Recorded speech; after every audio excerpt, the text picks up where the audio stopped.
Dear students, इस video में हम एक एक्सप्रेशन डिराइव करेंगे and that is for the mean value और average value of alternating current. बेटा सबसे पहले हम इसमें इसकी डेफिनेशन पढ़ेंगे, but most of the time जो है डेफिनेशन क्लियर नहीं हो पाती है बेटा।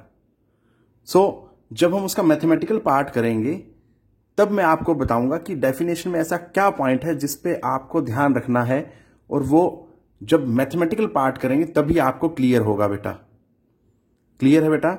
स्टार्ट करते हैं from the definition of average value और mean value of alternating current. बेटा जी, तो बेटा डेफिनेशन देखें जरा।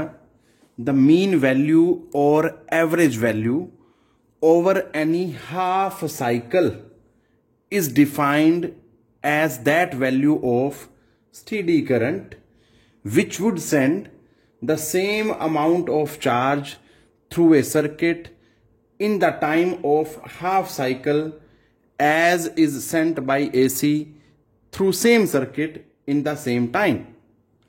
अब बेटा इतनी बड़ी डेफिनेशन है, हमें समझ ही नहीं आता। पहली बात तो ये है, ठीक है।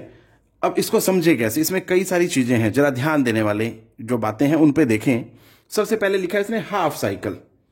अब मैं पहले ये समझा दूं कि हाफ साइकिल क्यों बोला गया बेटा, क्योंकि देखो हमें पता है बेटा अल्टरनेटिंग करंट जो होता है that is represented by this. Clear है? ये करंट टाइम ग्राफ है, ये फर्स्ट हाफ साइकिल, ये सेकेंड हाफ साइकिल, ठीक है। अगर मैं मान लूं कि ये 0 टाइम है और ये कैपिटल T टाइम है, तो अगर मैं कंप्लीट साइकिल पे एवरेज वैल्यू लेता हूं तो that comes out to be 0 बेटा, क्योंकि जितना ये पॉजिटिव है उतना ये साइमल्टेनियसली नेगेटिव है बेटा, इक्वली नेगेटिव। तो जो एवरेज वैल्यू आएगी that will come out to be 0। Clear? इसलिए हम क्या करते हैं, we calculate only for half cycle, we will be going for only this. तो इसकी हम एवरेज वैल्यू निकालते हैं बेटा। क्लियर है? ये चीज ध्यान देनी है। अब आगे देखें अगर दोबारा हम, तो कहता है is that value of steady current, steady मतलब uniform current, which would send the same amount of charge through a circuit in the time of half cycle as is sent by AC through the same circuit in same time. मतलब पहले हम क्या करेंगे, एक AC के लिए half time में बेटा, हाफ साइकिल के लिए कितना चार्ज फ्लो करता है थ्रू दैट सर्किट, उतना चार्ज हम कैलकुलेट करेंगे बेटा, ठीक है, इस हाफ साइकिल के लिए। फिर हम क्या करेंगे, एक स्टेडी करंट लेंगे और उस स्टेडी करंट की कंडीशन में हाफ टाइम के जो साइकिल होता है बेटा दैट इज 0 to T/2, तो इतने टाइम में कितना चार्ज फ्लो करता है वो निकालेंगे। दोनों को हम क्या कर देंगे बेटा, कंपेयर कर देंगे, ठीक है। अगर आपको ना याद हो तो आप +1 में बेटा ऐसा पढ़ते होते थे, जब आपको इंपल्सिव फोर्सेस पढ़ाया जाता था तो वहां पे कैसे समझाते थे, उससे आप इसको कोरिलेट करके देखें। मैं समझाने की कोशिश करता हूं, देखें जरा, देखें बेटा जरा। अब जो एक्चुअल एसी सोर्स है ना बेटा, उसमें हमें क्या मिलेगा, हर इंस्टेंट पे मैग्नीट्यूड चेंज मिलेगा बेटा करंट का। तो हम क्या करेंगे, 0 से T/2 टाइम में अमाउंट ऑफ चार्ज निकाल लेंगे। अब आप कहेंगे अमाउंट ऑफ चार्ज कैसे आ जाएगा, ये तो करंट और टाइम के बीच में ग्राफ है।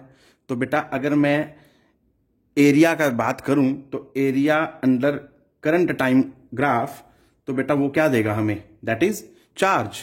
तो यही तो बोला गया, that is we have to calculate amount of charge, क्योंकि बेटा हमें पता होता है I is equal to Q/T। So जब मैं क्रॉस मल्टीप्लाई करूंगा सो Q क्या आ जाएगा, I × T। सिंपल, ये चीज याद रखनी है मुझे। तो अगर मैं एरिया अंडर द कर्व निकाल दूंगा तो I will be getting the amount of charge in the same way. अब देखो यहां पे क्या है, हर इंस्टेंट पे वैल्यू ऑफ करंट चेंज हो रही है। तो मैंने क्या किया, एक कांस्टेंट वैल्यू ऑफ करंट मान ली जिसे मैं एवरेज वैल्यू मान रहा हूं या mean value of current. Clear है बेटा? और वो अब एवरेज है तो इट मींस वो through out the time T/2 तक वैल्यू वही रहेगी, वो पूरी वैल्यू के लिए रिप्रेजेंट कर रहा है उसको बेटा, 0 to T/2 टाइम के लिए। अब इसमें क्या है, ये स्ट्रेट लाइन आ रहा है, तो इसमें एरिया अंडर द ग्राफ वो भी क्या होगा, that is again that will give us the amount of charge. समझ आ रही है बात बेटा? जरा ध्यान से देखें। एक्चुअली बस सिर्फ इतना सा ही डिफरेंस है, यहां पे हर इंस्टेंट पे क्या हो रहा है, वैल्यू चेंज हो रही है करंट की। तो ये जो वैल्यू चेंज हो रही है इसको रिप्रेजेंट करने के लिए मैंने क्या किया, एक मीन वैल्यू मान ली। ठीक है बेटा, तो that is represented by this. अब वो कांस्टेंट रहेगी। ठीक है, तो बस इसका एरिया निकाल लिया, तो दोनों से हमें क्या मिलेगा, चार्ज मिलेगा। So this is the graphical method basically, but हम इसको क्या करेंगे, मैथमेटिकली करेंगे बेटा। अब बिल्कुल आपको एकदम से समझ आ जाएगा। हमें करंट की इक्वेशन पता होती है, उसकी हेल्प से हम क्या करेंगे, सोल्व करेंगे बेटा और अमाउंट ऑफ चार्ज निकालेंगे। तो देखें बेटा कैसे होगा। तो देखें बेटा, हमने मान लिया कि जो अल्टरनेटिंग करंट है that is represented by this equation, इसको नंबर दे दिया 1। ठीक है बेटा, I is equal to I naught sine omega t. फिर हमने इमेजिन किया let small amount of charge is sent in time d t, that is given by d q is equal to I into d t. ठीक है बेटा जी, क्योंकि हमें पता होता है कि I is equal to q by t होता है बेटा, और अगर टाइम स्मॉल है तो बेटा अमाउंट ऑफ चार्ज भी क्या होगा, स्मॉल ही तो होगा। ठीक है, तो d q is equal to I d t बेटा। सो हमें क्या निकालना है, टोटल अमाउंट ऑफ चार्ज निकालना है that is sent by alternating current in first half cycle बेटा जी। सो दैट इज, अब फर्स्ट हाफ साइकिल है तो बेटा 0 से t/2 टाइम लेंगे हम, क्योंकि यहां पे दिख रहा है वेरिएबल क्या है, टाइम है बेटा, और इधर वेरिएबल क्या है, चार्ज। तो मैं क्या करूंगा, सबसे पहले मैं 1 को 2 में यूज करूंगा, तो यूजिंग 1 इन 2 क्या आ जाएगा बेटा, d q is equal to I naught sine omega t d t. Clear है जी, ये आ गया। अब मुझे क्या करना है, टोटल अमाउंट ऑफ चार्ज निकालना है, तो मैं क्या करूंगा, दोनों तरफ इंटीग्रेट कर दूंगा 0 से t/2। क्लियर है बेटा, क्योंकि इधर तो ये डिफरेंशिएशन और ये इंटीग्रेशन आपस में कैंसिल हो जाएंगे, और इधर जो वेरिएबल क्या है, टाइम है बेटा, और टाइम की मैंने लिमिट डाल दी 0 से t/2, क्योंकि फर्स्ट हाफ साइकिल के लिए लेना है बेटा। सो क्यू इज इक्वल टू, इधर तो क्यू आ गया सिंपली। ठीक है, और ये आई नोट जो है कांस्टेंट है, ये एम्पलीट्यूड होता है। ठीक है, हमें पता होता है कि भी वेव की जो इक्वेशन है उसमें ये जो यहां पे जो लिखा जाता है वो क्या होता है, दैट इज द एम्पलीट्यूड। ठीक है बेटा, अब ये इसको मैक्सिमम वैल्यू भी बोलते हैं, तो करंट की मैक्सिमम वैल्यू जो है दैट इज आई नोट बेटा। ठीक है, क्योंकि डेफिनेशन के अकॉर्डिंग जो मैक्सिमम वैल्यू होती है वही, उसी को ही हम क्या बोलते हैं, एम्पलीट्यूड बोलते हैं बेटा। अब आगे है साइन ओमेगा टी, मैं इसको पहले ऐसे कैसे लिख देता हूं, 0 से t/2 sign omega t d t. Clear है बेटा जी। अब अगर मैं इस साइन को इंटीग्रेट करता हूं तो इंटीग्रेशन क्या आती है वो देखते हैं। यहां पे लिख रहा हूं बेटा मैं, q is equal to I naught, sine की इंटीग्रेशन की तो माइनस कोस ओमेगा टी। अभी तो साइन को इंटीग्रेट किया ना, अब आगे क्या है, एंगल में ओमेगा टी दिख रहा है बेटा। सो ओमेगा टी को मैं क्या करूंगा, डिफरेंशिएट करूंगा। ठीक है, और डिफरेंशिएशन करने पे क्या आती है बेटा, ओमेगा, बट क्योंकि क्वेश्चन जो है इंटीग्रेशन का है, I will be dividing it by omega. ये चीज आपने ध्यान देनी है। ठीक है बेटा, और अब आप यहां पे लिमिट लगा दें 0 से t/2। क्लियर है, ये चीज ध्यान देनी है।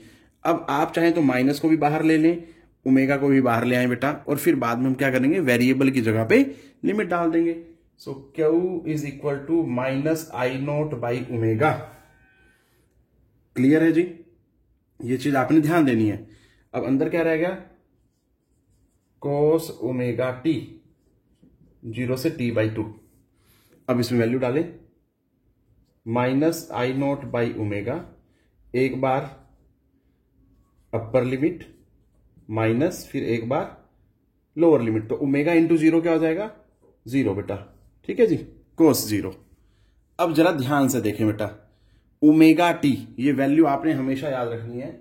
ओमेगा इंटू 2t जो होता है दैट इज इक्वल टू 2 पाई होता है बेटा, क्योंकि अगर आपको ना याद हो तो ओमेगा हम क्या पढ़ाते हैं, that is 2 pi by capital T, या 2 पाई इंटू न्यू। क्लियर है बेटा। तो अब यहां पे हमारे पास क्या आया है, ओमेगा टी आया है, तो ओमेगा टी आपने डायरेक्ट याद रखना है, दैट इज 2 पाई बेटा जी।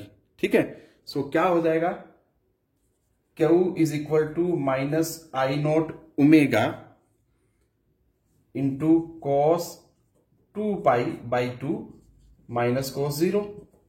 ठीक है बेटा जी। अब वैल्यू डालें, अगर देखो 2 पाई से ये 2 कैंसिल हो गया, कोस पाई रह गया। ठीक है, तो मैं क्या करता हूं, minus I not by omega cos pi minus cos 0। ठीक है बेटा जी, ये चीज ध्यान देनी है। अब आगे देखो कैसे सोल्व करते हैं, इसमें वैल्यू डालनी है अब हमें। तो देखो बेटा, अगर वैल्यूज डालते हैं तो q is equal to minus I not by omega. अब कोस पाई क्या होता है बेटा, दैट इज -1। फिर ये माइनस कोस 0 क्या होता है बेटा 1। सो ये -1 और -1 क्या हो गया, -2 हो गया बेटा जी। और -2 इंटू माइनस आई नोट क्या हो गया बेटा, सो 2I0 बाई ओमेगा।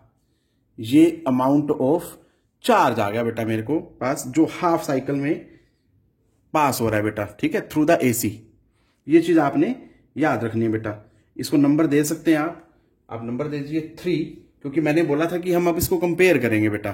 तो हमने क्या किया, मैंने आपको जैसे ग्राफ बना के दिखाया था, ठीक है। तो ये वैल्यू आ गई जब करंट जो वेरी कर रहा है हर इंस्टेंट ऑफ टाइम पे। अब हम एवरेज वैल्यू ले लेते हैं करंट की for half cycle, that is 0 to t/2। तो अमाउंट ऑफ चार्ज क्या आएगा बेटा, ठीक है। सो देन अब देखो जरा, मैं लिख रहा हूं, थोड़ा लैंग्वेज ध्यान से देखें। तो देखो बेटा मैंने क्या लिखा है, इफ आई एम मतलब mean value, average value represents the mean value of AC over first half cycle, then तब अमाउंट ऑफ चार्ज क्या होगा बेटा, so that is given by q is equal to I m into t/2। Clear है बेटा जी। ये भी amount of charge आया, बट ये जब हमने steady value of current assume किया बेटा, ठीक है। और ये जो वेरिएबल अमाउंट ऑफ करंट लिया तब है। तो दोनों को हमने क्या करना है बेटा, इक्वेट कर देना है। इक्वेटिंग 3 और 4, तो I m into t/2 is equal to 2I0 by omega. ठीक है बेटा, ये t/2 मल्टीप्लाई हो रहा है, उधर जाके डिवाइड हो जाएगा। सो आई एम जो आएगा वो क्या हो जाएगा, that is I M is equal to 4I0 by omega t. ठीक है बेटा जी। अब ओमेगा टी अभी फिर मैंने बताया था थोड़ी देर पहले आपको, दैट इज 2 पाई। तो 2 से ये कैंसिल हो गया बेटा, सो 2I0 बाई पाई। अब इसको अगर सोल्व करते हैं, so I M comes out to be 0.637 into I0। और अगर इसी को मैं परसेंटेज में कन्वर्ट करूं तो क्या हो जाता है बेटा जी, I M is equal to 63.7% of I0। इसका मतलब क्या है, करंट की जो भी मैक्सिमम वैल्यू है उसको हम I0 बोल रहे हैं बेटा, ठीक है। उस मैक्सिमम वैल्यू का 63.7% जो होगा, that is the mean value of alternating current over the first half cycle. ठीक है बेटा जी, ये चीज आपने ध्यान देनी है। This is the final result. आप चाहे इस तरह से याद रखें चाहे इस तरह से याद रखें बेटा। और एक चीज और बता दूं, एक जहां पे आप गड़बड़ कर सकते हैं, that is value of cos pi, कि कोस पाई की वैल्यू कैसे पता लगाएं। उसके लिए बड़ा आसान है बेटा जी। कोस का ग्राफ इस तरह से होता है, तो ये 0 डिग्री है, ये 90 डिग्री, और ये वैल्यू जो बेटा 180 डिग्री पे, ये -1, ये 0 एंड दिस इज 1। इधर एंगल लिख सकते हैं 0 π/2 और ये पाई। ठीक है बेटा, तो 180 डिग्री पे वैल्यू जो है कोस की, दैट इज -1। इस तरह से आप याद रख सकते हैं बेटा जी। ठीक है, so I hope you all will understand whatever I taught in this video बेटा। टेक केयर, पढ़ते रहें।